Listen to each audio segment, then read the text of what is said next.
지난주부터 이제 십계명 말씀 이렇게 나누고 있는데, 여러분 십계명을 한번 자주 읽어보시고요. 이렇게 또 가능하면 성경 말씀까지 한번 이렇게 암송도 한번 해보시고요. 그래서 이제 십계명이 중요한 건 첫 번째 메시지인데요.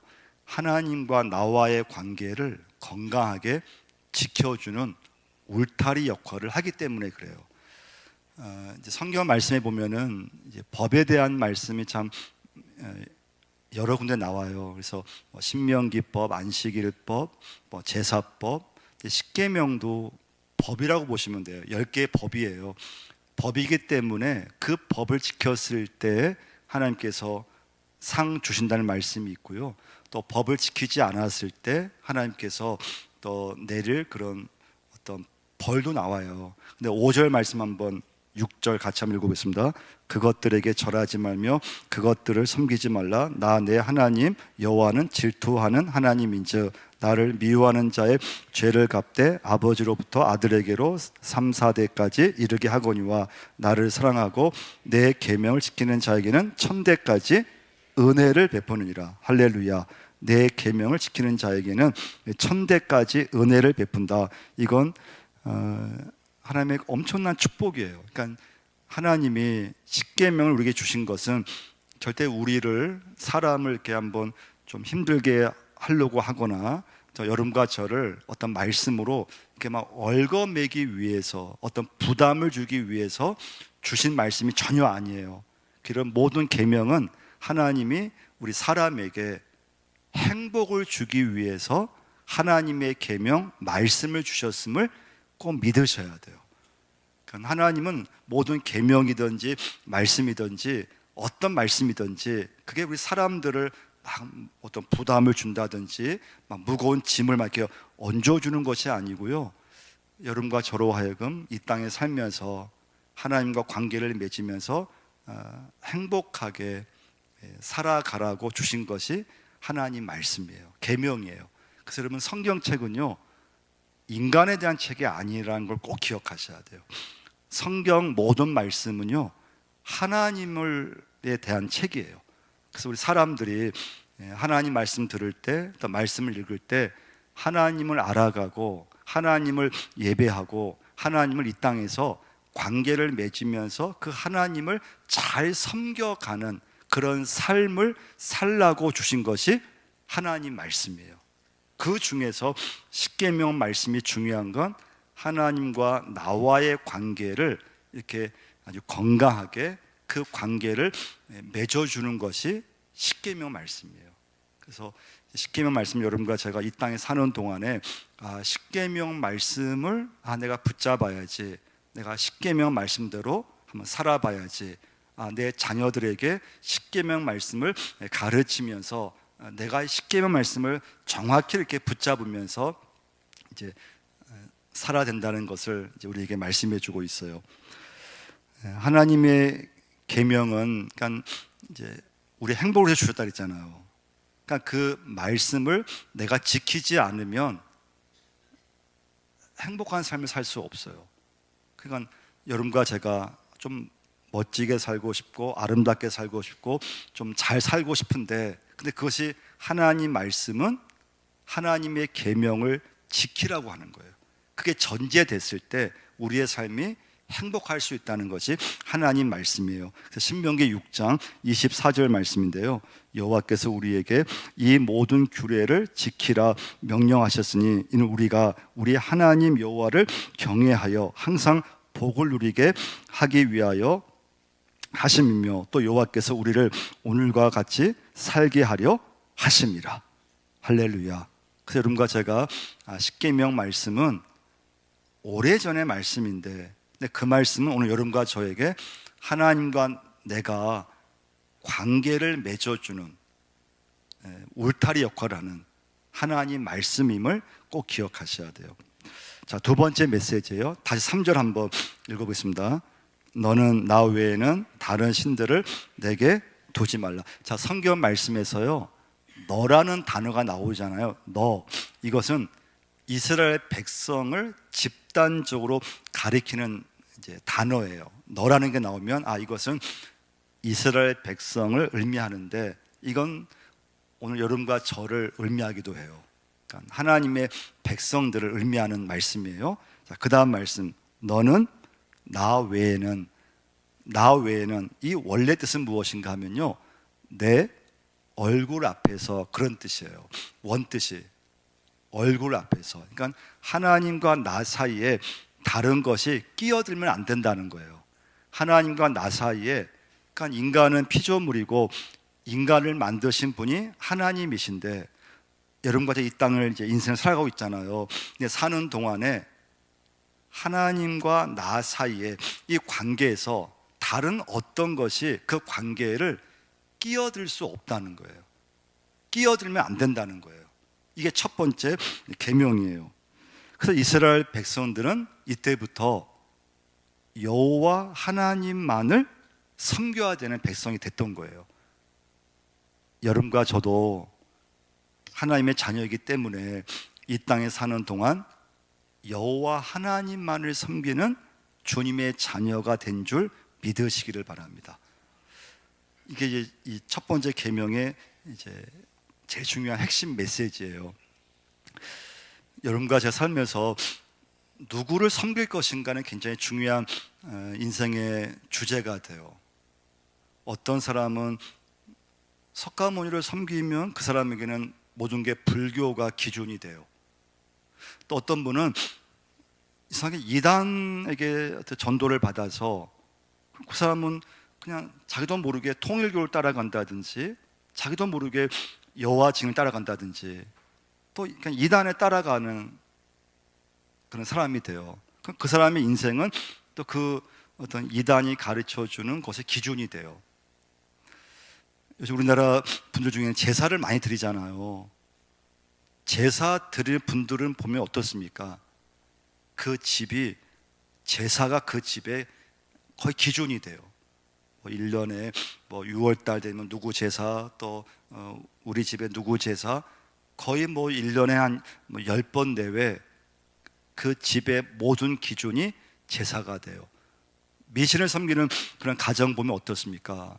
자녀 결혼시킬 때 꼭 보는 게 뭡니까?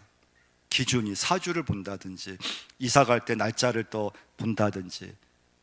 그러니까 사람이 무엇을 지금 그 사람이 믿고 있는가, 그 사람이 무엇을 섬기고 있는가. 여러 나라 중에서 소를 섬기는 나라가 있잖아요. 그 나라는 소가 기준이에요. 그러니까 여러분과 저는 하나님을 우리 섬기고 있잖아요. 하나님 믿고 있잖아요. 그러니까 우리 믿음의 자녀들이 있어서는 모든 것의 기준이 하나님이 되는 거죠. 말씀의 기준돼요. 그래서 우리 주일 예배 드리는 거고, 이 자리에 앉아 있는 거고, 어떤 시간을 쓰든지, 어떤 돈을 쓰든지, 모든 것의 기준은 하나님께 기준을 두고 이제 살아가는 걸 보게 돼요. 자, 근데 여러분, 이스라엘 백성들이 가나안 땅에 들어가기 전에 받은 말씀이 십계명 말씀이에요. 근데 가나안 땅은 오래전부터 바알을 섬겼어요.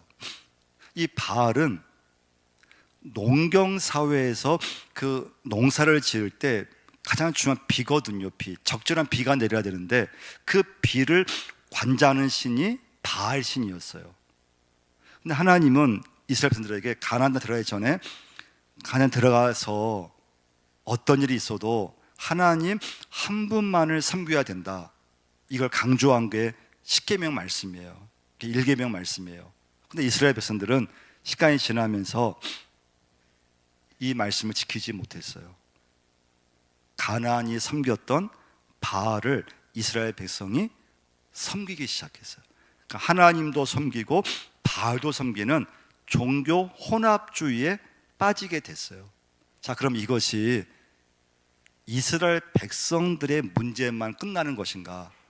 아니라는 거예요. 이 1계명은 오늘 여러분과 저에게도 이 1계명을 내가 지키고 있는가? 내가 이 자리에 앉아 있는데 지금 예배하고 하나님을 믿는다고 하는데 내가 마음이 정말 하나님께 가 있는가? 여러분과 제가 이 자리에 앉아 있어도요, 내 마음이 하나님이 아니고 다른 것에, 하나님보다 다른 것에 마음을 빼앗기고 있다면 그것이 하나님이 된다는 거예요. 30년 전에 우리나라에 오셨던 하버드대 교수면서 신학자세요. 하비 콕스라고 하는 그런 교수가 오셨어요. 1996년도에 오셨거든요. 근데 이분이 뭘 말씀하셨는가 하면 이제 여러 학교에 강연을 이제 하셨는데 신학교도 오시고요. 근데 이분의 결론이 뭐냐? 이 사회가 21세기가 되면은 이 사회의 모든 것의 어떤 기준이 경제가 될 거라고 얘기를 했어요. 그러니까 나라도 나라 국가 있잖아요. 예전 같으면은 뭐 좀 가까운 나라 또 동맹 국가가 있었다면 이제 현대는 경제적 이익만 되면은 옛날에는 막 적대국이었고 했을지라도 이 나라와 관계를 맺을 때 이 우리나라의 도움만 된다면 그냥 그 나라와 외교를 맺는다는 거예요. 가까워진다는 거예요. 아무리 옛날에 뭐 동맹이라 하고 가까웠던 나라 하더라도 경제적으로 서로 이익이 안 될 때는 지금은 그 관계가 멀어진다는 거예요. 옛날처럼 무조건 그냥 서로 이렇게 동맹 국가라고 해서 이렇게 도와주는 것이 아니고 철저하게 내 나라에 그 나라가 경제적인 도움이 되느냐 이것을 철저하게 따져서 관계 맺는다는 거예요. 지금 미국이 이제 그런 정책을 지금 트럼프가 펴고 있잖아요. 뭐 동맹 뭐 그런 건 중요하지 않아요. 미국에 도움이 되느냐 아니면 도움이 안 되느냐, 경제적으로 좀 이익이 되느냐. 그래서 지금은 하비코스가 말한 것은 지금의 바알이 뭐냐? 경제라는 거예요. 경제. 지금의 바알은 경제의 그 신, 시장의 신.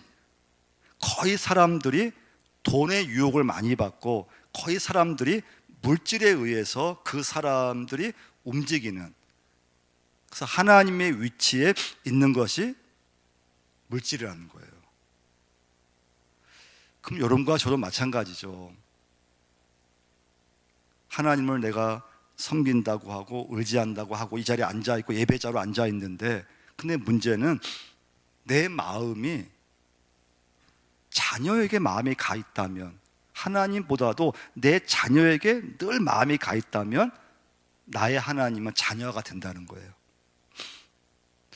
또 내가 살아가면서 하나님 믿는다고 하지만 늘 내 관심이 이 경제에 있다면, 물질에 있다면 나의 하나님은 하나님이 아니고 그 물질, 그 경제, 그 돈이 나의 하나님이 된다는 거예요. 그러면 이 1계명을 여러분과 제가 지키는 게 아니라는 거예요. 종교개혁을 일으켰던 마틴 루터가 우리에게 경고를 해주는 말씀을 하셨어요. 그 경고가 무엇인가 하면요, 지금 당신의 마음에 두고 의지하는 것이 바로 당신의 하나님입니다. 그냥 마음속으로 하나님보다 더 내가 막 건강을 챙긴다거나 그러면 그 건강이 나의 하나님이라는 거예요. 내가 살아가면서 막 명예를 막 중요하게 여긴다.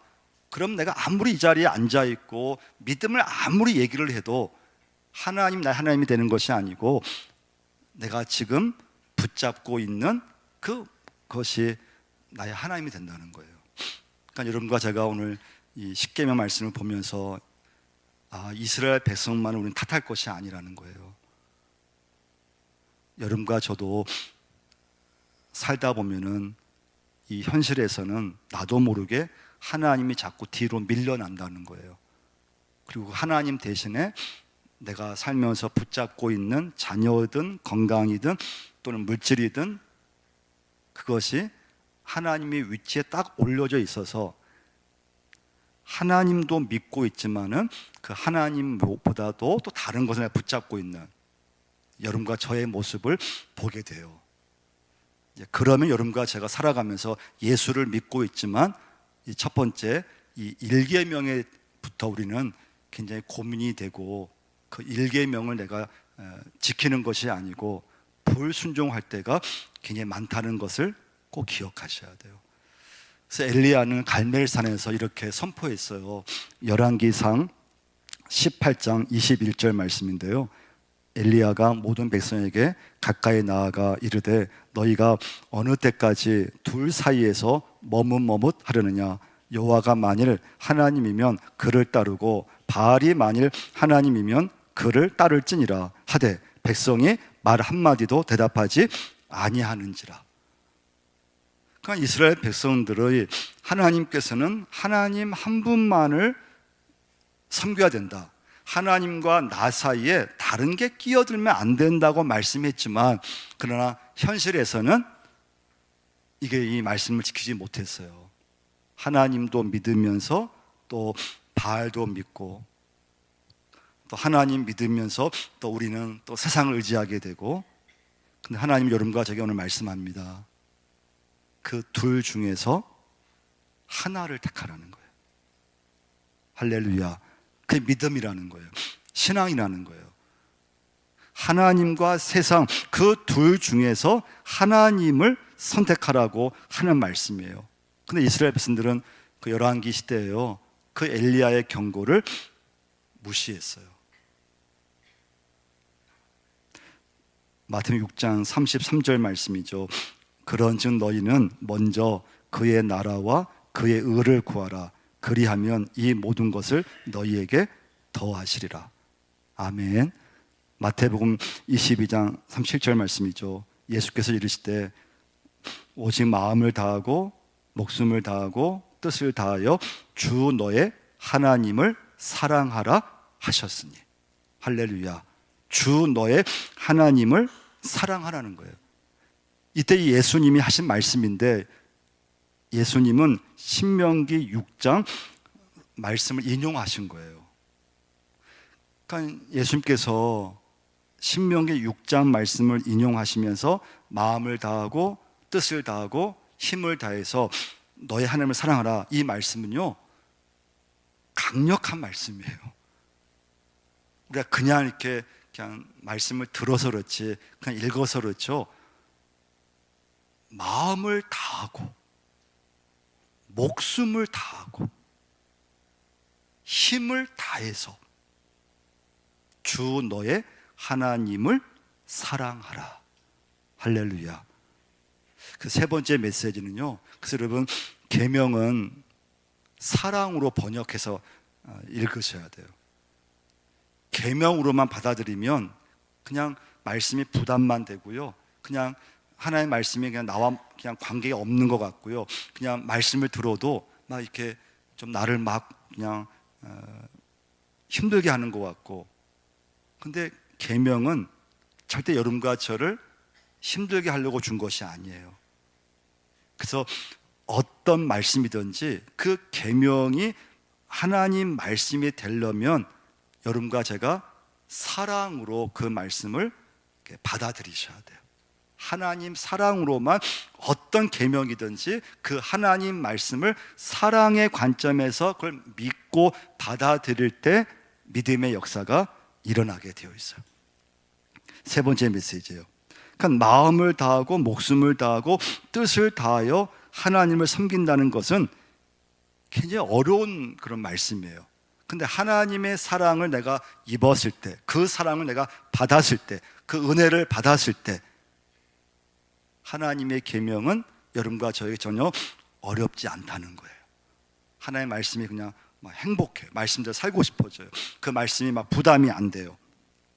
그래서 계명은 사랑의 마음으로 바라보면 너무 좋은 거예요. 베드로가요, 예수님이 십자가를 지시기 전에 베드로가 예수님을 부인했잖아요. 예수님을 모른다고 했어요. 베드로가 자기 살기 위해서 예수님도 모른다고 했고 예수의 제자도 자기는 아니라고 했어요. 그러고 나서 이제 막 자신을 막 자책하고 막 그렇게 하잖아요. 예수님 부활하시고 나서 그 베드로를 찾아오세요. 우리 생각에는 예수님께 베드로를 막 혼내실 줄 알았어요. 야, 너 내 제자 맞아? 너 나 끝까지 나를 따라간다고 약속하지 않았어? 그게 말은 잘하더니 나를 배신해? 예수님이 그 베드로를 뭐 저 같으면 막 혼내든지 막 책망하든지, 근데 예수님은 그 베드로를 책망하지 않으셨어요. 그 굉장히 중요한 포인트 중에 하나예요. 베드로가 예수님을 부인한다고 해서 예수님은 그 베드로를 혼내지 않으셨어요. 그 질문을 하나 하셨어요. 내가 나를 사랑하느냐? 똑같은 질문을 3번 반복하셨어요. 내가 나를 사랑하느냐? 오늘 하나님은 여러분과 저에게 이 질문을 똑같이 주시는 줄 믿습니다. 내가 나를 사랑하느냐? 정말 진짜 내가 나를 사랑하느냐? 하나님이 여러분과 저에게서 듣고 싶은 말씀은 딱 하나예요. 사랑합니다. 사랑합니다. 주님 사랑합니다. 하나님 사랑합니다. 주님만 의지합니다. 저의 인생에서 주님밖에 없습니다. 근데 그 사랑은요, 두 마음을 품지 않는 것을 말해요. 여러분과 제가 하나님을 믿는다고 했을 때, 하나님을 섬긴다고 했을 때, 그 사랑은 하나님과 나 사이에 어떤 것도 끼어들 수 없는 것이에요. 그 이유는 하나님과 나와의 관계는 사랑의 관계이기 때문에 그래요. 그 사랑은 다른 게 끼어들 수 없는 사랑이에요. 믿으시면 아멘. 우리 말씀 하나 찾아보겠는데요, 요한일서 2장 15절을 한번 찾아보겠어요. 요한일서 2장 15절과 16절 찾아보시면요, 한번 읽어보겠습니다. 이 세상이나 세상에 있는 것들을 사랑하지 말라. 누구든지 세상을 사랑하면 아버지의 사랑이 그 안에 있지 아니하니, 이는 세상에 있는 모든 것이 육신의 정욕과 안목의 정욕과 이생의 자랑이니 다 아버지 거룩께로부터 온 것이 아니요 세상으로부터 온 것이라. 이 세상이나 세상에 있는 것들을 사랑하지 말라 했어요. 근데 그 다음 말씀이 중요해요. 누구든지 세상을 사랑하면 뭐라고 했습니까? 아버지의 사랑이 그 안에 있지 않다고 하셨어요. 그래서 여러분과 제가 참 세상을 무시할 수 없잖아요. 하나님 믿고 있지만 저나 여러분이나 이 현실을 무시할 수 있는 건 아니에요. 무시할 수 없어요. 그렇지만 너무 내가 예수 믿으면서 너무 세상에 빠져 있으면 믿음 생활은 절대 이루어질 수 없다는 거예요. 이게 안 돼요. 이 자리에 앉아 있어도 너무 내가 내 마음속에 너무 이 세상에 내 마음을 빼앗기고 있다면 기도가 안 나와요. 절대 기도가 안 돼요. 그래서 오늘 말씀의 결론, 여러분과 제가 하나님을 내 삶의 최우선순위에 다시 모셔 들어오셔야 돼요. 그때 여러분과 제 인생이 행복할 수 있다는 거예요.